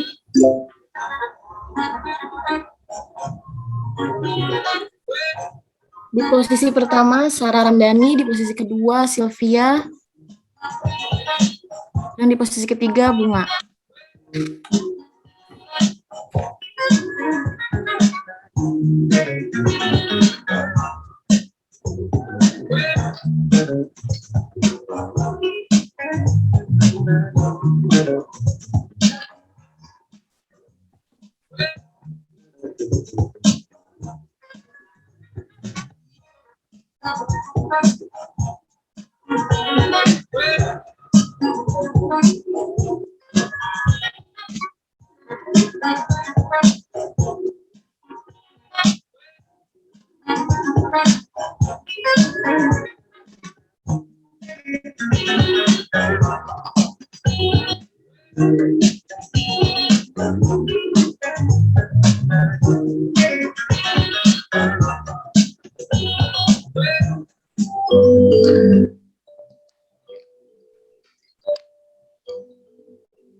Akhirnya selesai, juara pertama ditempati oleh Sarah Ramdhani.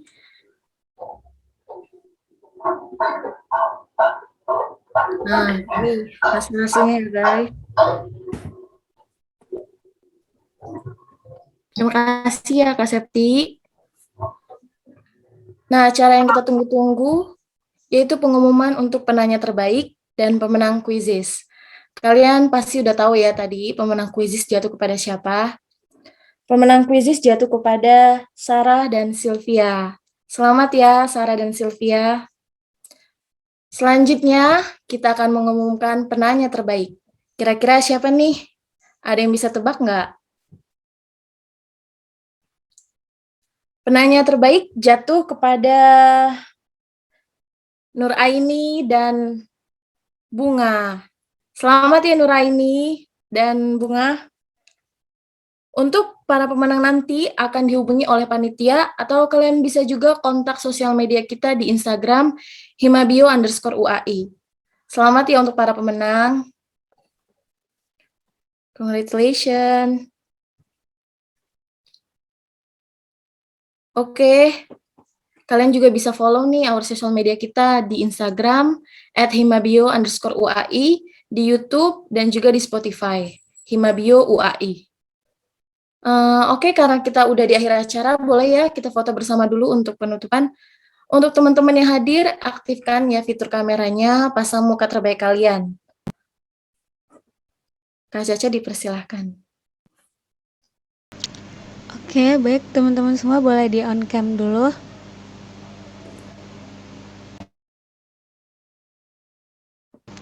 Oke, aku hitung ya. 1, 2, 3. Ya, senyum.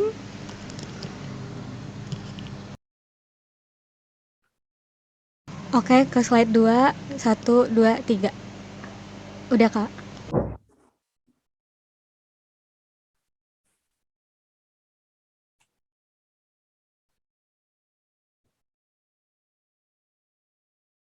Sudah, Kak Dewi. Oke, thank you Kak Caca. Baik, sebelum kita menutup acara hari ini, aku mau kasih kesimpulan dulu untuk materi kita hari ini.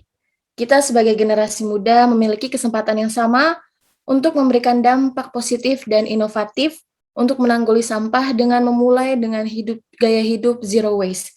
Jadi, agar nanti penerus kita merasakan keindahan alam yang sama dengan kita, bahkan mungkin bisa lebih baik. Amin, amin, ya rabbal alamin. Mungkin ini bukan kesimpulan yang sempurna dan pastinya kita semua di sini untuk masih belajar dan mendapatkan manfaat yang banyak dari materi kali ini. Dan mudah-mudahan juga bisa kita terapkan dalam kehidupan kita sehari-hari. Baik, alhamdulillah kita telah menjalankan rangkaian-rangkaian acara Gultik hari ini. Semoga ada banyak ilmu dan pengetahuan baru yang kita dapat dari acara hari ini. Saya juga ingin mengucapkan terima kasih kepada para panitia yang sudah menyiapkan acara Gultik sehingga bisa berjalan dengan baik. Nah, karena kita udah di penghujung acara nih teman-teman, aku juga mau ingetin untuk link absensinya bisa diisi ya. Saya Dea Fortuna, pamit undur diri. Wassalamualaikum warahmatullahi wabarakatuh. See you guys.